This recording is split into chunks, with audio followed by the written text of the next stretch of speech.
Just when I thought there could be a chance, just when I thought that it would be a successful hate watch, Barcelona go and do the job. And there's one place we have to start. And there's one name we have to talk about. And that is Fermin Lopez. Listen, this kid has continuously rewarded Flick with performances and rewarded him for putting him in this team, because this guy constantly wins games for Barcelona, and that is exactly what he did today. For like Real Madrid, when there's some players who struggle to perform, who struggle to rise to the occasion, Fermin Lopez rises to the occasion. That's the kind of player he is.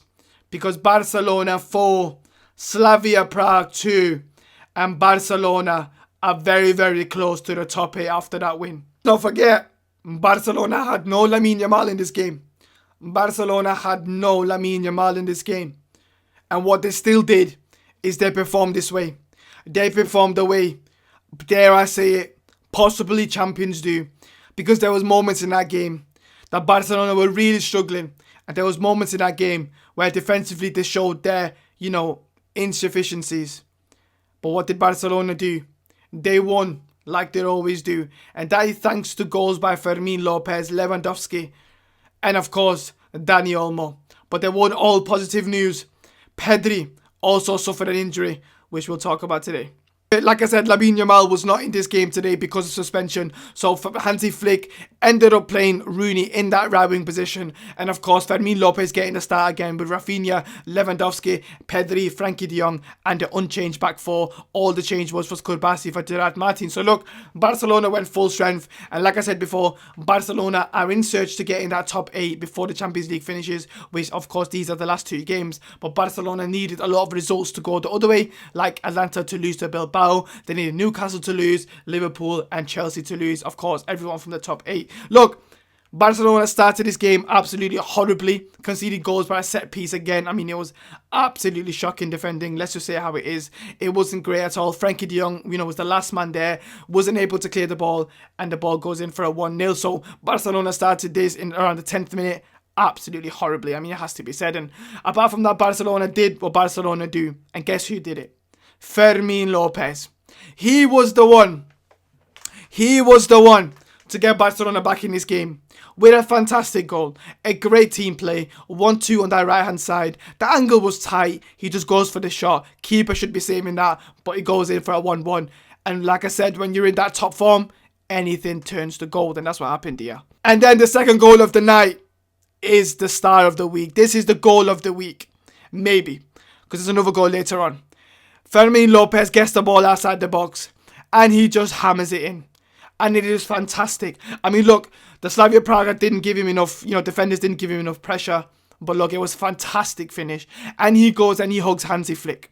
He goes and hugs Hansi Flick because Hansi Flick has trusted Fermin Lopez. He has trusted him in the big games. He has trusted him against Real Madrid, and he scored in that game too. He trusted him against, Chelsea. Of course, they didn't win that game, but he still trusted him. This is a big trust for a player from the La Masia. This is a player who was a bit part player for Barcelona for many years.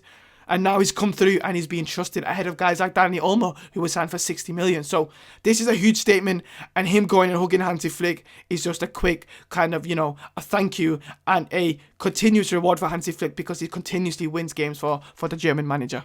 Then completely out of nowhere, Slavia Prague gets back into the game by an own goal by Lewandowski from a corner. Again, terrible defending by set pieces yet again from Barcelona in this game. Lewandowski couldn't do anything. I mean, the ball flicks straight at him and it goes in. So a terrible, terrible goal to concede again. Very unlucky because Barcelona were actually finding a lot of space after that 2-1 goal by Fermin Lopez, as you expect from a team like Barcelona. And you can tell from the stats Barcelona dominated this game. But 2-2 in the half-time. And of course, I was thinking, you know what? This could be a successful hate watch. This could be the night that Barcelona bottle it again. Will it be one of them away games again? But it wasn't that case, because what happened was the bad news of the night, as I mentioned before, Pedri was injured again. Pedri left the pitch with a suspected hamstring injury. Now the reports are coming after the game that he might miss 3 to 4 weeks, and that is his right hamstring that he has suffered. Now, look, Pedri is one of the best midfielder in the world, if not the best. This is a profile that I would die to have around Madrid at this moment in time. I would take your arm off if we could get Pedri in my team. And the last couple of years, he has struggled massively with injuries. And when he is there and he is playing for Barcelona, Barcelona are a 10 times different team. They're a 10 times better team. It's complete night and day. I've always said Pedri and Rafinha, in my opinion, are the two most important players for Barcelona. And Pedri going off then is, of course, going to be another big blow for Barcelona. It's going to be another blow for the La Liga hopes because, of course, Real Madrid are just behind in 1 point. So, look, Pedri going off, shell-shocked Barcelona a bit. And then Slavia Prague actually did get a lot of momentum. They were pressing. They did have a couple of chances. Nothing crazy, but there are a lot of moments going forward. There are a lot of chances or half opportunities, but they didn't take it. And then, of course, when Pedri went off, he went off with Dani Olmo and Marcus Rashford. And Dani Olmo goes and scores arguably the Champions League goal of the week. It was absolutely fantastic. Outside the box. Absolutely top bins. Look, I said Fermin Lopez's outside the box was fantastic. Listen, these guys were unbelievable. The keeper had absolutely no chance. Top of the net, 3-2 Barcelona, and then Barcelona go and make it 4-2 by Lewandowski, and that was it. Curtains for Slavia Prague, and that was, the game over. Barcelona, did what they could to get into that top 8. But of course, with the other results today, like we're going to mention in a minute, that meant Barcelona are still 9th in this Champions League table going into that last game against Copenhagen. Now let's just talk about some of the other games. Of course, 3-0 Liverpool-Marseille. Liverpool convincing win away from home.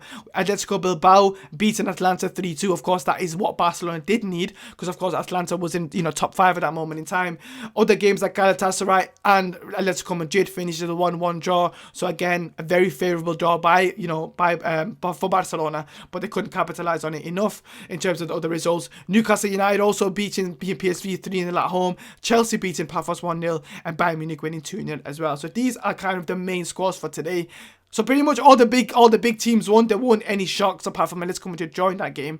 So Barcelona, of course, are now 9th in the table against Copenhagen in that last game. And of course, Barcelona is very important. Barcelona try to finish in that top 8, of course, because they don't want to go into a playoff because anything could happen. Your thoughts in the comments, Barcelona fans. Are you happy with that win? Are you concerned about Pedri's injury news? Because if I was Barcelona fan, I really would be. And is there anything else that worries you about this Barcelona team? Defensively, you guys are not, you're not the greatest.